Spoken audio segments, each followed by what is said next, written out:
Welcome back to the Weekend Report. I'm Masachaba Mposwa.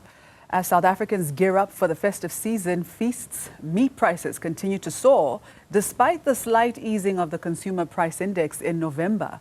Food price inflation has, however, risen by 4.4%, with a sharp rise in red meat. Costs with overall meat prices going up over 12% year on year, making it the highest rate since 2018. So let's make sense of just how steep meat prices and some of the contributing factors with the Economist at the National Agricultural Marketing Council. Thabile Nkunjana, good morning. Welcome to Newzroom Afrika. Good morning to you, Master Chaba, and Newzroom Afrika viewers. Now, Thabile, families across South Africa are walking into grocery stores and seeing their favorite cuts of beef costing 30% more than last year. When someone opens their wallet to buy meat for Christmas lunch, what exactly has happened between the farm and the shopping basket? Normally,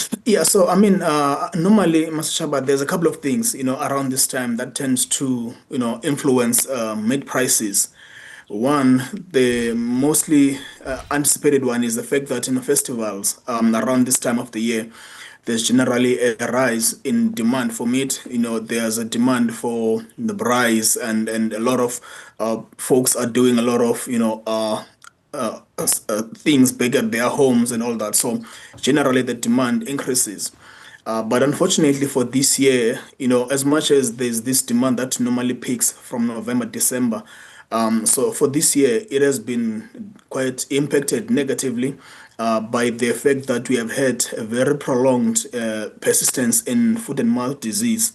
And this is something that we anticipated because, for instance, if you are to think back a few months ago, there was a period where we had both sheep and cattle, slaughter supplies, which were very much lower at around 40 to 50% somewhere there compared to the previous year. So as much as there's been some bit of recovery there, it remains somewhat lower for the sheep.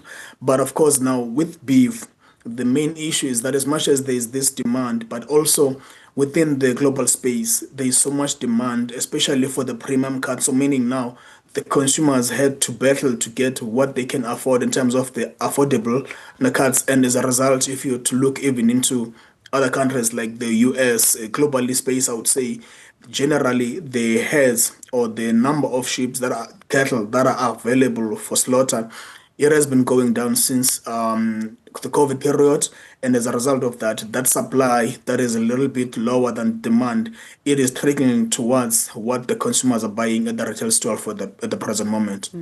Now, here's what's confusing.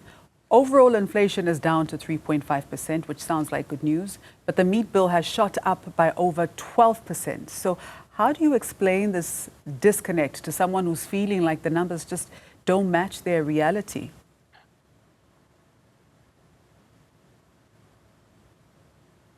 So for instance, the 12%, and you're mentioning something critical that I think people need to really get some sort of a context into it.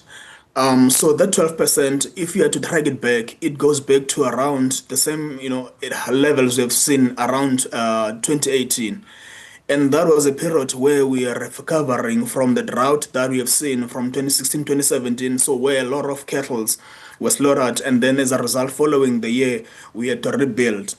Now, for this year, it is mainly because of a number of factors. As one, I've mentioned the fact that we have been experiencing the foot and mouth disease, which has been a serious, issue for some time. But and not only that, we have seen the fact that a lot of changes in the global space, where you saw that, for instance, the leading market suppliers of beef in the world, the likes of Canada, Australia has been rebuilding a little bit, and then Brazil, which led to even the US removing the tariffs that they have put in their beef.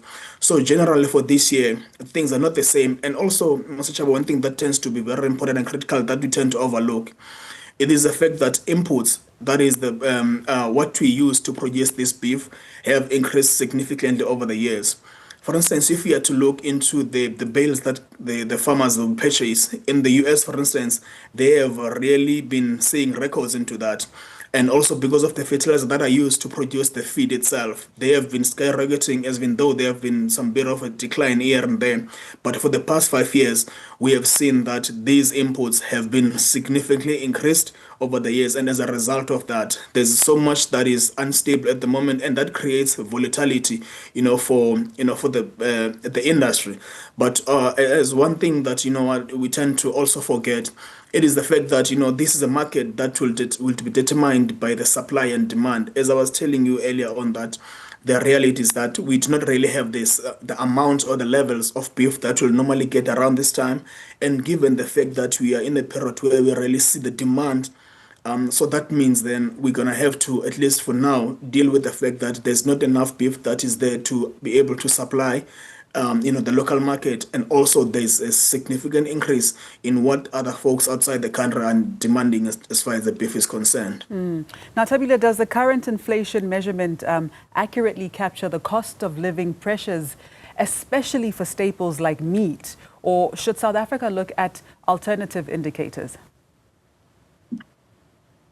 I mean, yeah, it is always wise to look broadly as to what is the issue. But, generally, when for instance, in South Africa, we tend to see that beef, for instance, is a very sensitive product, to prices. So what you will see is the fact that for some other meat types, you will see that there's much of a demand for it because consumers are substituting beef for it. But nonetheless, it will not make much difference because even there, around this time, it is normally a period where across board, meat is normally in demand, be it pork, be it chicken, be it turkey, be it goat, and so forth. So generally, we can look in terms of the broadly what is the problem, but that is somehow going to give us indicators as to what's an issue. But I think what we need to understand is that we are in a period where we normally see this price hike, but unfortunately for this time around, they are the underlying factors, as I was mentioning, the issues of food and mouth disease,